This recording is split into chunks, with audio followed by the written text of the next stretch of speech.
Hello, George. It must be so nice to be back in Florida. Yeah, it's really lovely to be back home, actually. It's wonderful.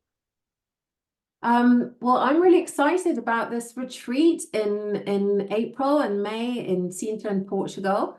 And I was really looking forward to chatting more to you about how your work is going to integrate with mine and what people can really expect from that 5-day experience in terms of um, the whole weaving together of the experience. So if you want to go first, I'm really excited to hear more about how you're going to share your work with us. Yeah, I mean, I always like to start with the big picture. I mean, we're at a major crossroads, aren't we, in our civilization and in our evolutionary history, as in our march towards consciousness. So understanding that inwardly as well as externally is very important. So using applications such as sound and frequency, and then archetypal astrology and different modalities to access people's soul contracts so they can really feel they're part of that creative process as the world expands is critical. So that's really what I do through sound, through frequency, light activation, water activation, and modalities such as tarot and astrology, because they're toolkits to help with the inner ascension. And by doing that individually, we ascend collectively. Beautiful. And yes, you always share these wonderful freedom reports every week that is informing more this sort of collective archetypal experience that I absolutely love following that every week. But in terms of this retreat, I'm just really curious if you can share this more personalized individual experience that people will move through. So one of the things I think we all crave for, me included, is intimacy. And that comes with smaller groups where we can get together, chew the cud, and really get to know one another. You know, one of the great, quite frankly, demonic protocols of 2020 was the separation of humanity. So then how can we move in the other direction towards humans ascending in their own personal creative process? So by having access to you and me on a personal level, looking at your personal chart, we'll go very deep into the soul contract of the astrological chart. We'll see the archetypes come alive, and then we could even start enacting them. So they become more embedded in us. So we can then understand whether we're going to use that archetype for positive or negative. And that's where we have the freedom.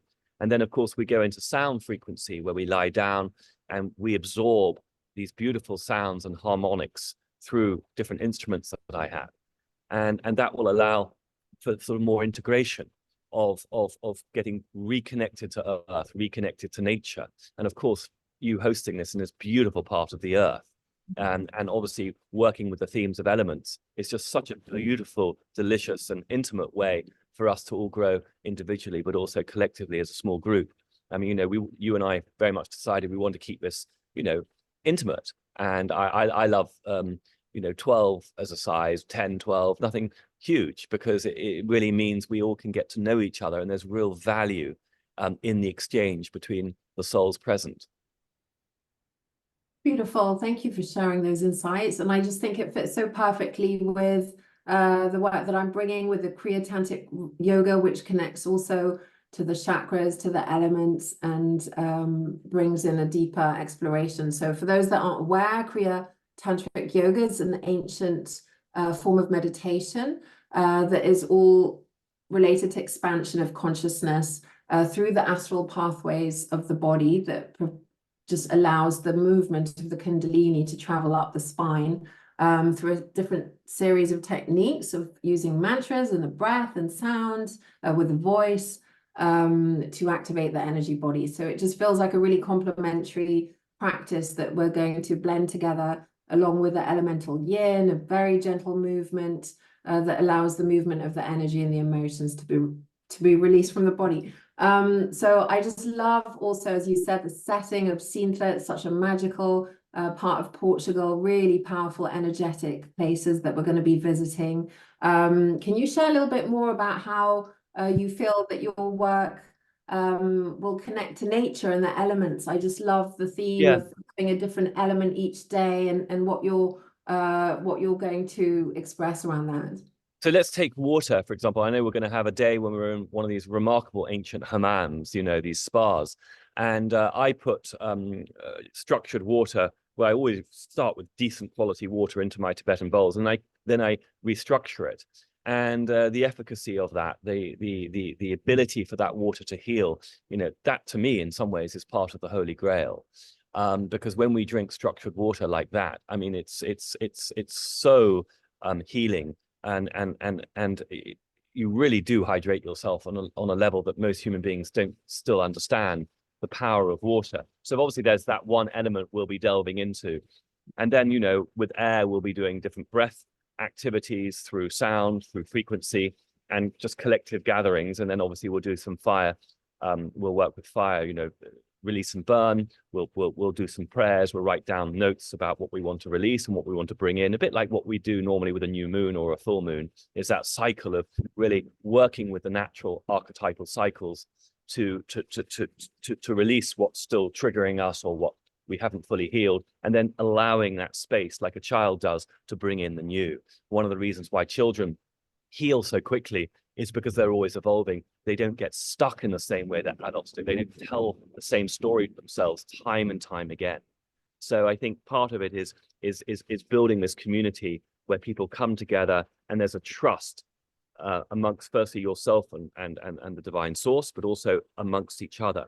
And as the ancient Indians call it, the Sangha is so important. That sense of community is really what we're building.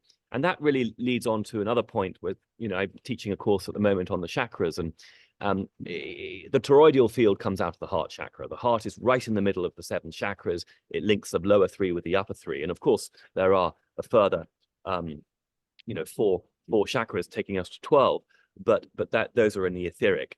And I think what's really interesting is when we work with the love chakra, you know, love is the key. And when we can really focus from that toroidal field, that's when our consciousness really does begin to expand. And that's when we can really feel empowered in ourselves individually, but also then reconnect to our galactic heritage, our higher self, our future self, and those negative feelings such as greed and hatred, they really do just dissipate. They almost like wither on the vine, and then suddenly this new vine, which we're creating simultaneously, gets activated. And that's really the ascension process. And I think, you know, the space that you're creating in Sintra is going to be a really, really powerful space from which we can all grow like a flower, individually and collectively. Beautiful. And just to share a little bit about the final day theme, which is ether, or it's really all about coming into balance with all the elements together and in ourselves coming into alignment. And so a lot of the work that I share, as you do, is really about that coming into balance in essence within ourselves and in connection to our environment. And so as you said, it beautifully comes into balance in the heart, and it's about the way that we build and create from a very specific energy, and what powerful creators we are when we start to create from that place of intention, from alignment, where what you think and what you feel is in alignment with your choices, your behavior, and your actions. And this is really, it seems quite obvious, but to really embody that alignment is where things really start to shift. So I'm really excited about these 5 days exploring with your work, especially. I'm so excited that you're bringing this to Portugal, yeah, I'm looking forward to it. I think we've got 2 or 3 months to go. I'm counting the days, and it looks like you're having actually a wind air initiation behind you. Quite a windy day today. It's very windy here in Florida. It's a little overcast, but it's kind of 20-30 knot winds actually. So I'm glad you can hear me just about. But I like the backdrop. You know, it's so much about reconnecting to nature. I mean, you know, most of the work is actually done naturally when we reconnect to nature. You know, I'm barefoot as I speak, and, you know, getting that piezoelectric charge, we'll be focusing on that. You know, a lot of this stuff is just common sense, eating well, thinking well, you know, our thoughts become our reality. And it's just, in some ways, it's really back to basics. And we can do that when we reconnect to nature. At the same time, when we see old ancient civilization, which is built along the proportions of harmonics, you know, like Tartaria in ancient Atlantis, we can also be inspired. You know, modern design, modern, you know, the last 100+ years, 120 years, has really been a deliberate push against the divine. And you know, when people are still not awake to that, that's okay. They have some work to do. But when we are awakening to that fact that it is all about harmonics, it's all about proportion, it's all about balance in the polarity, we really can ascend. And, you know, having an intimate retreat like this is just going to be gorgeous in a beautiful part of the world. I personally am very excited. I mean, I'm going to come out a few days early and explore.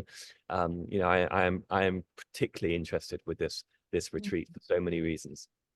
Yeah, wonderful. And we are actually going to be weaving in some of those ancient sites that Yes. you've just described, that whole Templar history around the Holy Grail is very much embedded here in Sintra. So we're going to have that nice balance of seeing these beautiful places along with being immersed in nature. So yeah, I think we're complete. George, thank you so much for connecting and sharing more about your work, and we look forward to seeing you in April. Me too. I'm really looking forward to it. Thank you so much for giving. Thank you, George. Take care. Bye-bye.